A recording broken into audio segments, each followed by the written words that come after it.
நானும் எனது சிறு பிராயம் முதல் இன்று வரை குருதேவர் சுவாமி சிவானந்தர் ஏற்படுத்திய தெய்வ நெறியில் ஈடுபட்டிருக்கிறேன்.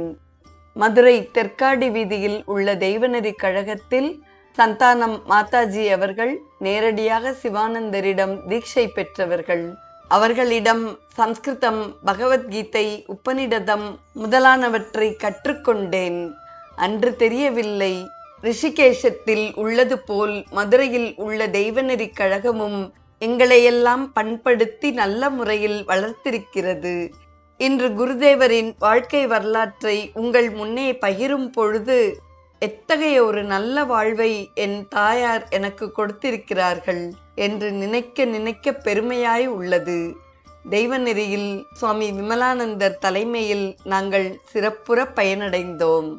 TKN என்று செல்லமாக அழைக்கப்படும் பேராசிரியர் திரு TK நாராயணன் அவர்கள் எங்களுக்கு வாராவாரம் சத்சங்கத்தில் பகவத்கீதை சொல்லிக் கொடுத்து அதற்கான விளக்கத்தையும் கொடுப்பார். TK சேஷன் என்பவர் திருக்குறள் அண்ணா என்று அழைக்கப்படுவார். அவரும் எங்களுக்கு வாராவாரம் சத்சங்கத்தில் திருக்குறள் ஒரு அதிகாரம் சொல்லிக் கொடுத்து அதற்கான பொருளையும் மனதில் ஆழமாக பதிய வைப்பார். திரு TK ராமன் அண்ணா அவர்கள் அருமையாக பஜனை பாடல்கள் பாடுவார்கள்.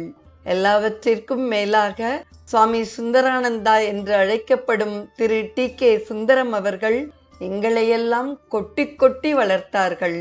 எங்களை தெய்வீக தொண்டில் அருமையாக ஈடுபடுத்தினார்கள். அங்கே பயின்ற பாடல்களைத்தான் இங்கே உங்கள் முன் 2 நாட்களாக பாடிக்கொண்டிருக்கிறோம். இந்த ஐவரும் இந்த யுகத்து பஞ்சபாண்டவர்கள். இவர்களுடன் எங்கள் மாதாஜி சந்தானம் அவர்களும் சேர்ந்து எங்களுக்கு நல்லறிவை புகட்டினார்கள். ஒவ்வொரு வருடமும் சுவாமி சிவானந்தர் ஜெயந்தி விழாவில்